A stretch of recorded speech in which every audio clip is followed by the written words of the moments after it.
₹10 के बदले 13 लाख, जहाँ हर कहानी में छिपा है एक जीवन बदल देने वाला संदेश।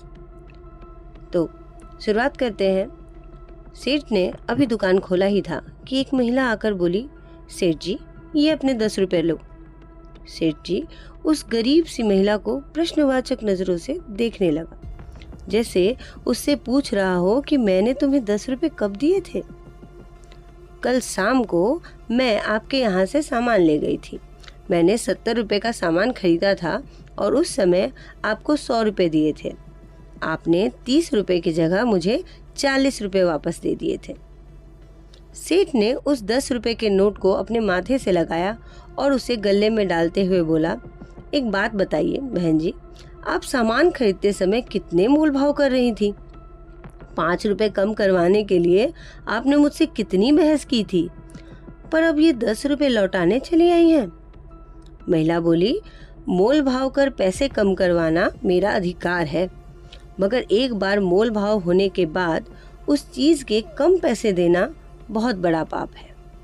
सेठ अब थोड़ा दुविधा में पड़ गया था, अतः बोला, लेकिन आपने कम पैसे कहाँ दिए थे? आपने पूरे पैसे दिए थे। ये 10 रुपये तो मेरी गलती से आपके पास चले गए थे। अगर इसे आप रख भी लेती तो मुझे क्या ही फर्क पड़ता। ऐसे 10-20 रुपए तो न जाने कितने ऐसे ही चले जाते हैं। महिला बोली, आपको कोई फर्क नहीं पड़ता, मगर मेरे मन पर हमेशा ये बोझ रहता है कि मैंने जानते हुए भी आपके पैसे खाए। इसलिए मैं रात को ही आपके पैसे वापस देने आई थी, मगर उस समय आपकी दुकान बंद थी। सेठ ने महिला को आश्चर्य से देखते हुए पूछा, आप कहाँ रहती हैं? मैं सेक्टर 8 में रहती हूँ। महिला के मुंह से सेक्टर 8 का नाम सुनते ही सेठ का मुंह खुला का खुला रह गया।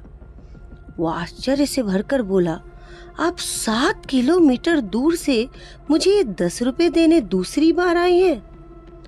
महिला बहुत ही सहज भाव से बोली, हाँ, दूसरी बार आई हूँ, क्योंकि अगर मन का सुकून चाहिए तो ऐसा करना पड़ता है। मेरे पति इस दुनिया में नहीं है, मगर उन्होंने मुझे एक ही बात सिखाई है कि दूसरे के अधिकार का एक पैसा भी मत खाना, क्योंकि मनुष्य शांत रहता है मगर परमात्मा कभी भी लेखा जोखा मांग सकता है, और उस हिसाब का दंड मेरे बच्चों को भी मिल सकता है। इतना कहकर वो महिला चली गई। महिला के जाने के बाद सेठ ने अपने गले से तुरंत 300 रुपए निकाले और स्कूटी पर बैठता हुआ अपने नौकर से बोला, तुम दुकान का ध्यान रखना, मैं अभी आता हूँ। सेठ बाजार में ही एक दुकान पर पहुंचा और उस दुकान वाले को 300 रुपए देते हुए बोला, ये अपने 300 रुपए लीजिए प्रकाश जी, कल जब आप सामान लेने आए थे तब हिसाब में ज्यादा जुड़ गए थे। प्रकाश हंसते हुए बोला, पैसे हिसाब में ज्यादा जुड़ गए थे तो जब मैं दोबारा आपकी दुकान पर आता तो आप मुझे यह दे देते। इतनी सुबह सुबह आप मुझे 300 रुपए देने चले आए।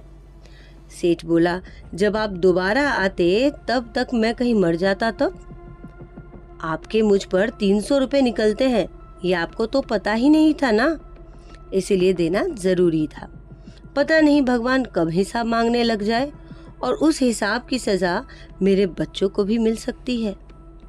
सेठ तो चला गया, मगर प्रकाश के दिल में खलबली मच गई, क्योंकि 10 साल पहले उसने अपने एक मित्र से 13 लाख रुपए उधार लिए थे, मगर पैसे देने के दूसरे ही दिन उस मित्र की मृत्यु हो गई। मित्र के घर वालों को उन पैसों के बारे में पता ही नहीं था, इसलिए किसी ने उससे पैसे वापस नहीं मांगे थे। ऐसे में प्रकाश के मन में लोभ आ गया था, इसीलिए वह स्वयं पहल करके कभी पैसे देने नहीं गया। आज उस मित्र का परिवार बहुत ही निर्धनता से, बहुत ही तकलीफ में जी रहा था। मित्र की पत्नी लोगों के घरों में झाड़ू पोछा करके बच्चों को पाल रही थी, पर प्रकाश उसके पैसे हजम किए बैठा था। सेठ का यह वाक्य कि पता नहीं कब हिसाब मांगने बैठ जाए प्रभु और उस हिसाब की सजा मेरे बच्चों को भी मिल सकती है, प्रकाश को अंदर से डरा रहा था। प्रकाश 2-3 दिन तक तनाव में रहा। अंत में उसकी आत्मा जाग गई। उसने बैंक से 13 लाख रुपए निकाले और पैसे लेकर मित्र के घर पहुंच गया। मित्र की पत्नी घर पर ही थी। वह अपने बच्चों के पास बैठी बतिया रही थी कि प्रकाश जाकर उसके पैरों में गिर गया। एक एक रुपए के लिए संघर्ष कर रही उस विधवा महिला के लिए 13 लाख रुपए बहुत बड़ी रकम थी। पैसे देखकर उसकी आंखों में आंसू आ गए। वह प्रकाश को आशीष देने लगी कि उसने सत्य निष्ठा दिखाते हुए पैसे लौटा दिए। यह वही महिला थी जो सेठ को 10 रुपए लौटाने 2 बार गई थी। अपने परिश्रम और सच्चाई का खाने वालों की ईश्वर परीक्षा अवश्य लेते हैं, मगर कभी भी उन्हें अकेला नहीं छोड़ते। एक दिन प्रभु उसकी अवश्य सुनते हैं। प्रभु पर विश्वास रखिए, उनके घर देर है पर अंधेर नहीं। तो आपका क्या विचार है? कहते हैं हर कहानी सिर्फ शब्दों का मेल नहीं होती, बल्कि कई गहरे अनुभव और आत्मिक सीख से भरी होती है। ईमानदारी सबसे बड़ा धन है। एक महिला ने सिर्फ 10 रुपए लौटाकर दिखा दिया कि ईमानदारी रुपयों से कहीं अधिक मूल्यवान है। यही संस्कार और सच्चाई मानव की वास्तविक पहचान है। कर्मों का हिसाब अवश्य होता है। दूसरे का अधिकार दबाकर हम सोचते हैं कि किसी को पता नहीं चलेगा, लेकिन ईश्वर सब देखते हैं। कर्मों का फल हमें या हमारी अगली पीढ़ी को भुगतना ही पड़ता है। मन की शांति पैसों से बड़ी है। सच्चा सुख पैसे संग्रहित करने से नहीं, बल्कि सही और न्यायपूर्ण ढंग से जीवन जीने से मिलता है। महिला और सेठ दोनों ने यही सिद्ध किया। अच्छे कर्म प्रेरणा बनते हैं। जिस तरह महिला ने सेठ को प्रेरित किया और सेठ ने प्रकाश को, वैसे ही एक श्रेष्ठ कार्य श्रृंखला की तरह आगे बढ़कर समाज में परिवर्तन ला सकता है। भगवान की अदालत में देर है पर अंधेर नहीं। लोग सच्चाई, निष्ठा और परिश्रम से जीते हैं। उनकी सहायता देर सवेर अवश्य होती है।